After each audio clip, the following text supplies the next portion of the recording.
Yes, uh, I'm continuing now in discussion of Gurdjieff's three brain analysis of experience and what happened to the mentality as Leary's uh, LSD uh, trip legacy experience for America and in the individual. I won't bother that because I stayed on the ground with the veggies while in this conference. He showed like got a little Brahms going. How the uh,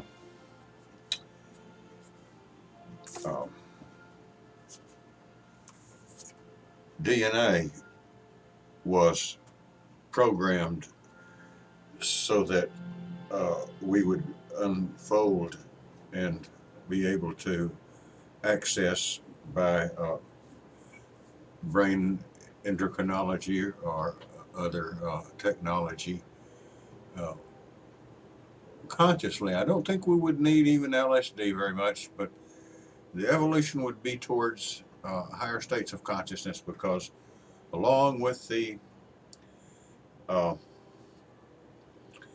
energy, was the ecstasis, as I wanted to emphasize, the Maslowian peak experience. Uh, a higher thing for human consciousness than humans had previously known or even thought about, an evolution of humanity. And with that, of course, Arthur C. Clarke's book, Childhood's End, and many themes of that sort, uh, that this would be the culmination, and LSD was part of it. Well, I want to refer to this as an example, Tim. I was going to try to make him materialize, and perhaps he will. So we got to keep steady here. It's hard to get to these places. Why I want to come back to them and finish up. Uh, what we have is one of the legacies. By the time we get to what are called the neoconservatives, we have Gen Washington meet Gen X, and this is like the picture for the uh, hip. Okay, I'll call them Wall Street Gannett newspaper. Uh, Lieberman uh, youth males. It's going to come down, you see, to when we're talking libido, pride, and whatever. Uh,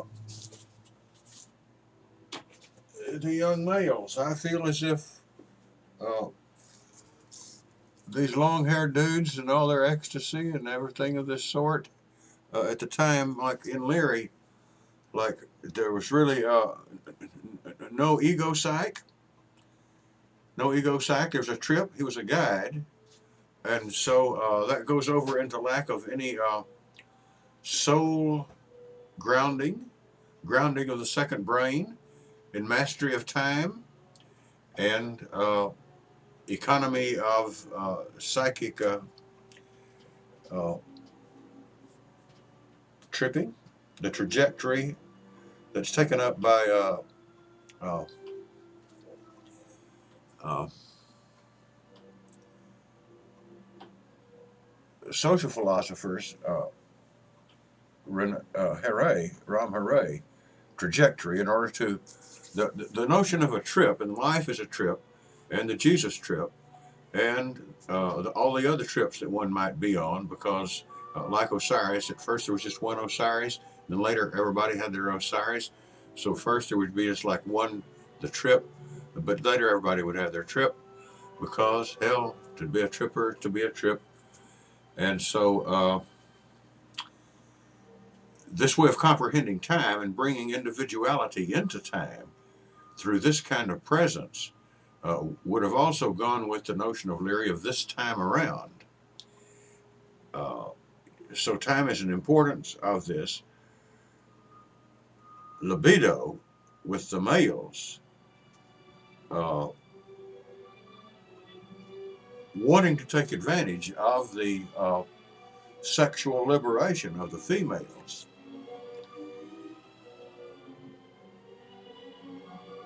which flowed, but then there would be a counterflow because there is the black woman in Carl Jung writes about, who wishes the love of Adam Kadmon because it's higher than love of sexuality, and she feels she's so ugly that only he, as the one who can purge her and see what's inside her, can love her so. So we all know that sexuality and the pursuit of the ecstasis uh, is fraught. The other side of the flip side of the coin of that is the danger of death, although this has not really ever been really understood, because the ego floats in there between, in trauma, birth trauma, sexual trauma, adulthood, and then parenting. And this whole cycle uh, regarding to time ramifies the generations. Uh, to be brought together into a unity. But here's what we have to tell Leary, that unless we intervene now, human history is going to turn into gibberish. And I think I'll have to save uh, the explanation why, in terms of the DNA and RNA, to another time. So I'll sign off this one.